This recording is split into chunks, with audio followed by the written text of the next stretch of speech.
आं उन्दैनिफ्रायनो एसे माने कालचारखौ मोजां मोनखायोमोन। मोजां मोननाय हिसाबै आंनि जिउआव आं मोनसे सिमां दङमोन। सल' लिरनाय बा खन्थाइजों आङो हारिनि थाखाय लिरनो होननानै। दा बेनि बेलायावनो आङो माने थाबनो बोरैबा चान्स मोननानै आंनाव स्क्रिप्ट मोनसे बिफैदों। स्क्रिप्ट बिनाय लोगो लोगो माने आङो स्क्रिप्ट मोनसे लिरबाय आरो बे लिरनायनि थांखियानो जादों जेनेबा सावथुनखौनो दिहुननाय आरो ओमफ्राय बे स्क्रिप्टखौ आङो समाजनि माखासे जायफोर थासारिखौ आं गावनो नुबाय थायो बे माने बे थासारिफोरखौ सल' आरो खन्थाइ लिरबाबो आजिखालि बारा नायला ओंखायनो सावथुननि गेजेरजों आं मोनसे बर' समाजनो आंनि गोरबोजों मेसेज होथावथावैनो आङो बेखौ माखासे काल्पनिक आरो माखासे ससियेलि बुस्थुखौ लानानै आङो सुजुनाय जादों। आं बेखौनो माने पायेल मुंनि मोनसे सावथुननि नाम दोनदों आरो बे स्क्रिप्टखौनो आं गोसो जानानै लिरनानै दा दिहुननो हानायनि लामायाव फैबाय आरो जाखांजोब्बाय।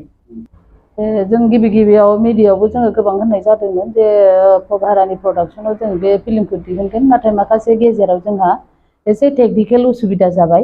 दा बे माखासे उसुबिदा एबा माखासे जेंनानि थाखाय जोङो बेनिफ्राय बोखांनानै दायो माने NB फिल्म प्रडाक्सनाव जों हगारनायनि मोनसे सिन्था खालामबाय आरो। मानि थाखाय जोङो बे माबाखौ प्रडाक्सनखौ सोलायनो गोनां जाखो एसे बुंनो हागोन नामा? दा बेखौथ' आं सिगाङावनो बुंखाबाय आरो माखासे जोंहा जेंना जादों बेखौ दिहुननायाव। टेकनिकेल माखासे जेंना जायखौ आङो एसेबां बुंजोबनो सानासै आरो जेंना नालाय जेंनायावनो दोननाय जाबाय आरो। बेवहाय स्पन्सर आरो प्रडिउसार महरै सनजय एबा एसअ'टिखौ दं होनना मिथिनो मोन्दोंमोन। गेजेर ससेयाव बिथाङा गैया जानानै फैदों, बेयाव मा बुंनो सानो? दा जेंनाफोरखौ नोंथांमोना सोंबाय नालाय आं एसेखौ बुंनांसिगोन। दा गिबियावनो जोंनिया बे फिल्माव डाइरेक्टर हिसाबै प्रबिन बसुमतारी, दिनैबो बिथाङा डाइरेक्टरैनो दङ आरो स्पन्सर आरो फाइनान्सार बेयो माने एसअ'किंआनो आरो गासैबो हाबाफोरखौ दा एसअ'किंआनो मावजोबनाय जाबाय आरो। बे सावथुनखौ बबेयाव नुनो मोनगोन बेखौ एसे बुंफोरना होनो खावलायबाय आरो लोगोसे बेखौ बोरै कन्टेक्ट खालामबा मोनगोन बेखौ बुंनो थाखाय खावलायनाय जाबाय। दा जोंखौ सावथुनखौ दिहुननो नाजागासिनो दं होननाय लोगो लोगो जोंनाव गोबां माने कन्टेक्टआव माने जायगा फुजा बोथोराव दिन्थिनो होननानै जोंनाव कन्टेक्ट खालामनाय दंखायो।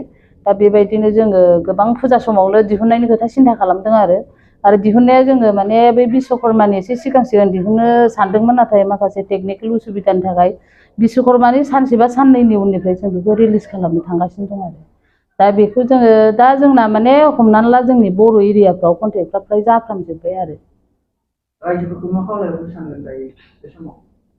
रायजोफोरखौथ' आङो बेखौनो खावलायनो सानदों, खावलायनोल' नङा माने आङो खुलुमनोबो सानहरदों बा गोसो गोरबोजों माने आंनि अननाय सिबिनाय गासैखौबो जासिहरनानै आं जे स्क्रिप्ट लिरदों बे स्क्रिप्टआव माखासे मेसेज दङ आंनि मोनदांथिया। दा रायजोफोरा बेखौ माने कालचारखौ जौगाहोनायजों लोगोसे आरो बे आंनि गोदान स्क्रिप्टखौ बयबो आं अनसायगोन होननानै सानदों आरो आं गोबां बेनि अनगायैबो आं फिल्म लिरनायनि खोथा सिन्था खालामदों। ओंखायनो गिबियावनो आंनि बे गोसो जानाय आंनि गोरबोनि सिंनिफ्राय ओंखारबोनाय स्क्रिप्टखौ आं बयबो रायजो राजाफोरखौ बर' आइजोनि मोनसे मावथाय, बे मावथायखौ गोबां बर' आइजोफ्रा जाहाथे गोसो गोरबोनि साननायखौ दिन्थिफुंनो हानाय बेबायदि मोनसे बिदिन्थि हिसाबै आं बयखौबो अनसायगोन होननानै आंनि गोरबोआ बयनिबो रायजोसिम अननायजों लोगोसे खावलायनाय बावहरनाय जादों आरो। दा बे समाव जिहेतु क'क्राझार बायदि ओनसोलफ्राव जोंहा बर' सावथुननि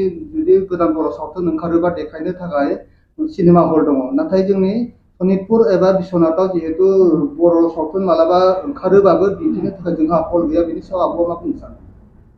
दा बेनि जेंनाफोरखौ आं मोजाङै मोनथिया, ओमफ्राय आङो खिन्थु आंनि गोसो गोरबोआव सिन्था खालामदों आरो बै हलफोराव माबायदि जोंनिखौ मानि थाखाय दिन्थिया, ना माबा मोनसे जाहोन दं नामा, बे जाहोनफोरखौ मोनथिया। खिन्थु आं दाखालि माखासे मानसिफोरजों सावरायलायदों जे जोंनि लिरनाय एबा गफुरनि लिरनाय माखासे फिल्मफोराबो बै हलफोराव जायगा मोनगोन नामा आरो मोनाबा मानि थाखाय आरो मोनोबा माबोरै, बिनि बागै आं सावरायलायनो थाखाय गोबां मानसिजों कन्टेक्ट खालामनानै रायज्लायनायबो जाबाय आरो। दा आं सानदों बे सावथुनखौ बे हलफोरावबो देखायनो हानायनि मोनसे लामा मोनगोनदां होननानै आं आसा खालामदों आरो।